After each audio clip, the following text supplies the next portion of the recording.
Hello friends. बहुत बार हमने देखा है कि कैंसर जैसी बीमारी से जब आदमी जूझता है तो बहुत पतला दुबला हो जाता है, उसका शरीर गिर जाता है और इलाज के दौरान भी जो दवाइयाँ हैं उससे भी कई बार देखा है कि मरीज़ पहले से कमज़ोर न लगने लगता है। तो बहुत बार ये समझा नहीं जाता कि शायद ये बीमारी की वजह से है और शायद ये इलाज की वजह से है। लेकिन ऐसे में जब शरीर टूट रहा है और वो कमज़ोर होता जा रहा है तो उसके खान पान के ऊपर विशेष ध्यान रखने की ज़्यादा ज़रूरत है। तो आज हम इसी विषय पे बात करेंगे।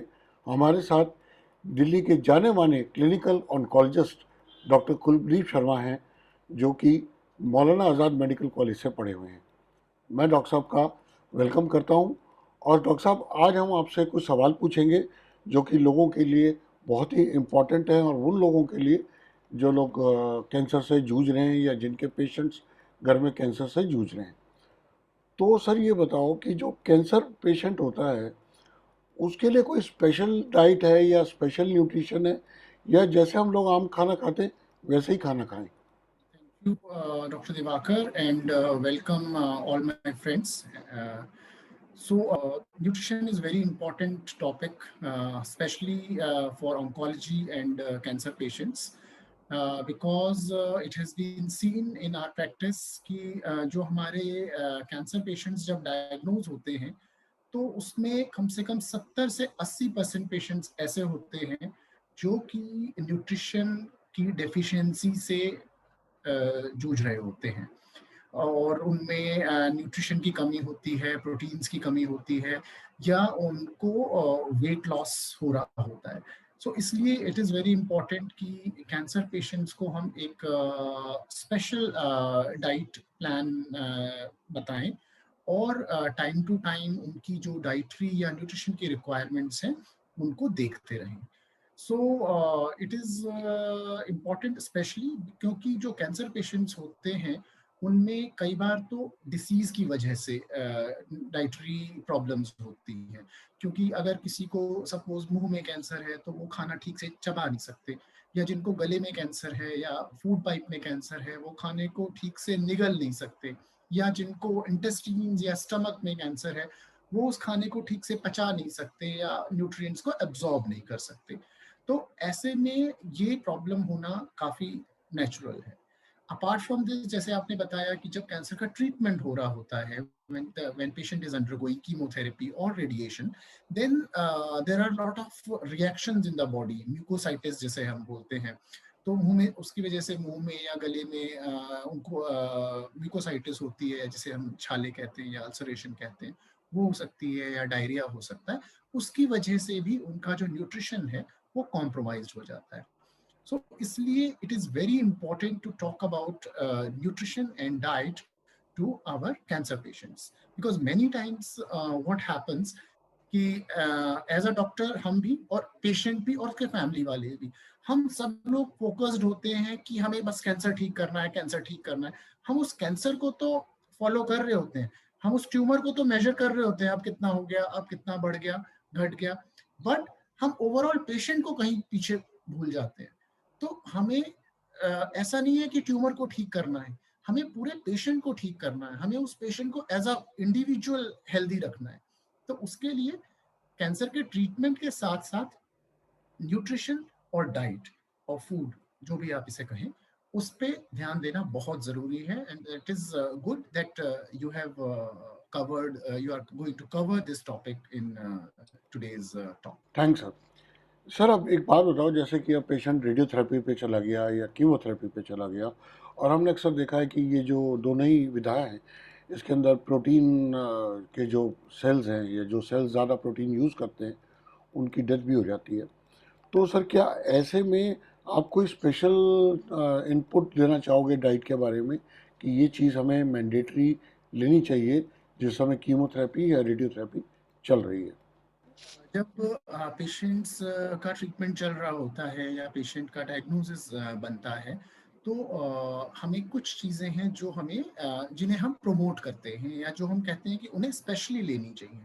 तो उसमें सबसे इम्पॉर्टेंट है, one of the most important thing is liquids, fluids.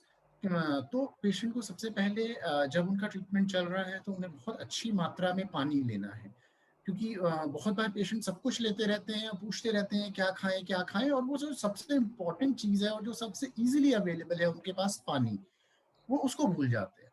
So we a patient has to drink a lot of water, at least 2 to 3 liters is an average, but इससे ज़्यादा भी ले सकते हैं if it is possible.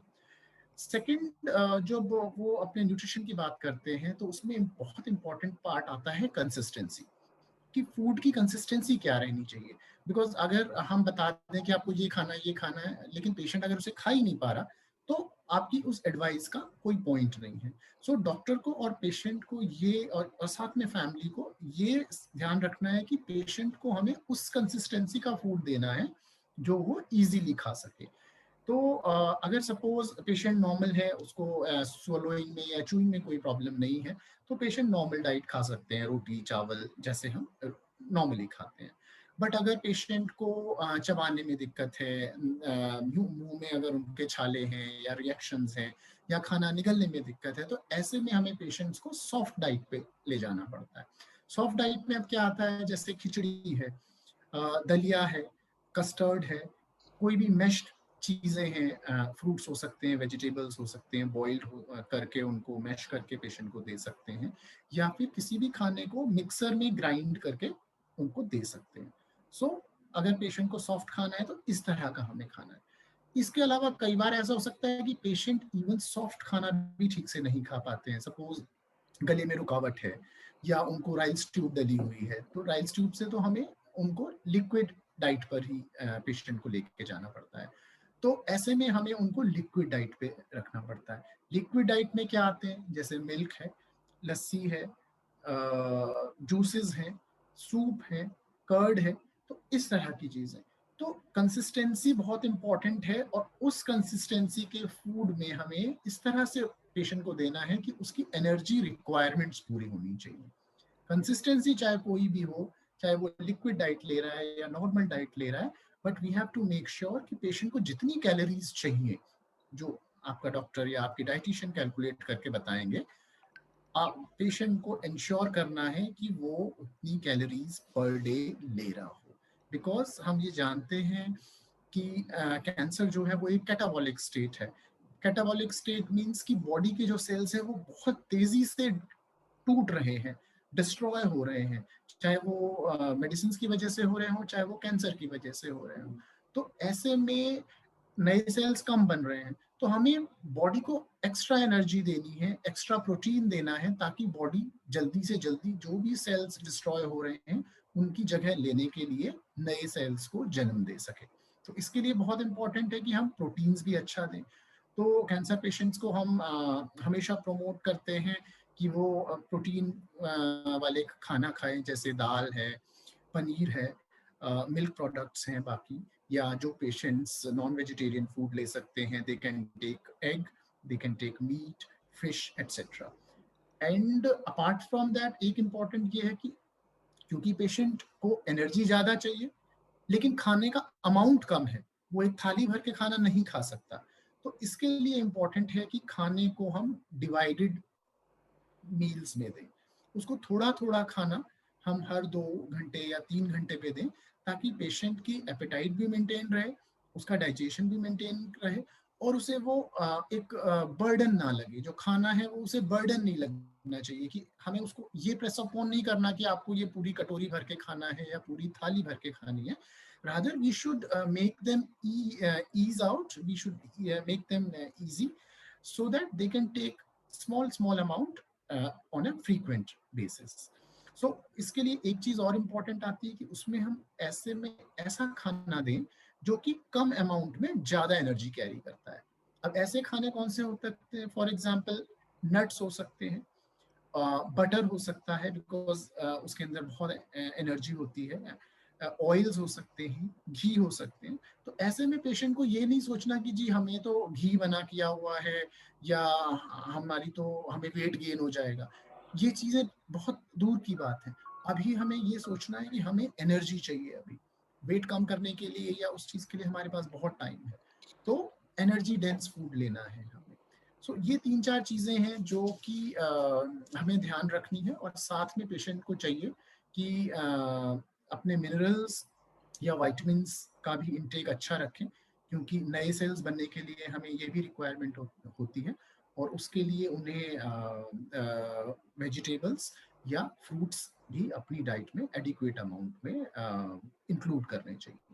तो ये सारे वो चीज़ें हैं जो हम प्रमोट करते हैं, जो कि हम कहते हैं कि आपको ज़्यादा लेना है। सर जैसे हाई एनर्जी फूड्स हैं तो वो पेशेंट क्या पचा पाएगा ऐसी कंडीशन में? इसीलिए ये इम्पॉर्टेंट है कि किसी भी कैंसर पेशेंट्स की जो डाइट है वो हम एक ब्लैंकेट एडवाइस नहीं कर सकते। So they have to meet their oncologist, और they have to take advice from their dietician, so that they can tailor made the diet, because it has to be individualised. सो ऐसा नहीं है कि वो उसको टॉलरेट नहीं कर सकते, बट उसका अमाउंट और उसकी फ्रीक्वेंसी और उसका जो कंपोजिशन है वो अपने डॉक्टर के साथ उन्हें टाइम टू टाइम डिस्कस करना चाहिए। इसलिए I always encourage my patients who are on treatment to meet me at least once in a week, so that I can tell them exactly what they need. Sir अब यहाँ पे एक अलग सवाल खड़ा होता है कि वो कौन कौन सी चीज़ें जो कैंसर पेशेंट्स को अवॉइड करनी चाहिए, उनको खानी नहीं चाहिए। अब हर आदमी को लगता है मैं ये खा लूँ स्वाद के अनुसार। अब आप कह रहे हैं खिचड़ी या दलिया, अब ऐसी चीज़ें कई बार वो पैलेटेबल नहीं होती। बहुत सारे पेशेंट्स हैं वो ऐसी चीज़ें कभी खाते ही नहीं हैं, अब बीमार हो गए तो खाना पड़ रहा है। तो ऐसा ना हो कि वो ऐसी चीज़ें खा लें जो उनको नहीं खानी चाहिए। तो सर ऐसी कौन कौन सी चीज़ें हैं जो कैंसर के पेशेंट्स को स्पेशली अवॉइड करनी चाहिए? Avoidance is also very important. तो कैंसर पेशेंट को थोड़ा सा ये ध्यान रखना होता है कि अगर उनके मुंह में छाले हैं, अगर ट्रीटमेंट चल रहा है, उनको म्यूकोसाइटिस है, so in that case they should avoid spicy food, और समटाइम्स इवन सिट्रस बेवरेजेस। जैसे बहुत बार फैमिली को होता है कि हमें इनको जूस देना है, जूस देना है, तो जूसेस क्योंकि कई बार खट्टे हो सकते हैं, तो वो ऐसे में म्यूकोसाइटिस में और ज्यादा जलेंगे। तो ऐसे में ध्यान रखना है कि सिट्रस फ्रूट या कोई खट्टी चीजें या बहुत स्पाइसी चीजें हम अवॉइड करें। सेकंड नंबर पे बहुत ज़्यादा एक्सट्रीम टेम्परेचर्स हमें अवॉइड करने चाहिए, जैसे बहुत ठंडा खाना, जैसे बर्फ हो गई, या बहुत ठंडी आइसक्रीम हो गई, या फिर बहुत गर्म खाना जैसे कि चाय या ये। तो ऐसे में हम थोड़ा सा उनके टेम्परेचर को नॉर्मलाइज कर लें खाने से पहले, और फिर खाना खाएं। इसके अलावा अवॉइडेंस में इम्पॉर्टेंट है अनहाइजीनिक फूड, बिकॉज जब कैंसर पेशेंट्स के ट्रीटमेंट चल रहा होता है तो उनकी इम्यूनिटी लो होती है। ऐसे में पेशेंट्स को बाहर के इन्फेक्शंस बहुत जल्दी कैच कर सकते हैं। So they have to make sure that whatever they take it has to be hygienic. So हमें फूड हाइजीनिक होना बहुत ज़रूरी है। बाहर का खाना हम बहुत बार अवॉइड करते हैं, but it is not an absolute thing. अगर आप बाहर का खाना खा रहे हैं और आप उसकी हाइजीन इंश्योर कर सकते हैं, तो आप बाहर का खाना खा सकते हैं। ऐसा कोई रूल नहीं है कि बाहर का खाना खाना ही नहीं है आपको, but unhygienic food has to be avoided. Apart from that, patients who are not tolerating milk, they have to avoid milk, but they can take curd or lassi, uh, ये ले सकते हैं। तो ऐसे में मिल्क अवॉइड करना है। और सबसे इम्पोर्टेंट अवॉइडेंस जो पेशेंट खुद भूल जाते हैं वो है alcohol and and smoking. Because सबसे पहली बात तो ये कैंसर कॉजिंग चीज़ें हैं, इन्हीं की वजह से कैंसर होता है। और सेकंड, अगर आपको म्यूकोसाइटिस है तो आपको ये चीज़ें और उसको बढ़ा सकती हैं, और आपके लिए पेनफुल हो सकती हैं। इसके अलावा अवॉइड करने में एक्सेसिव जूसेस हम अवॉइड कर सकते हैं, एक्सेसिव नट्स हम अवॉइड कर सकते हैं, बिकॉज हम कई बार बहुत ओवर एंथुजियास्टिक हो जाते हैं, हमारी फैमिलीज बहुत ओवर एंथुजियास्टिक होती हैं, तो उन्हें लगता है कि अगर पेशेंट को बीमार है तो बस उसे जूस पिलाना है और उसे नट्स खिलाने हैं। ऐसा नहीं है। We have to rather than giving juices, we should promote giving them a whole fruit और full vegetable. So juices has to be avoided, and overall avoidance has to be avoided. It means कि परहेज एक जो हमारे culture में बहुत ज्यादा है कि कोई अगर पेशेंट बीमार है तो सब पूछते हैं इनको क्या नहीं देना, इनको क्या परहेज करना है। तो परहेज की बहुत ज्यादा जरूरत नहीं है जब तक कि आपके डॉक्टर ने आपको बोला ना हो। क्योंकि मैं लोगों को यही एग्जांपल देता हूँ कि जब कैंसर है पेशेंट को तो और 100 में से वो 50 चीजें तो बेचारा वैसे ही नहीं खा पा रहा है। उन 50 में से भी अगर उसको आप परहेज के नाम पे 25 चीजें और अवॉइड कर दोगे तो उसके लिए तो सिर्फ 100 में से 25 चीजें बची ना।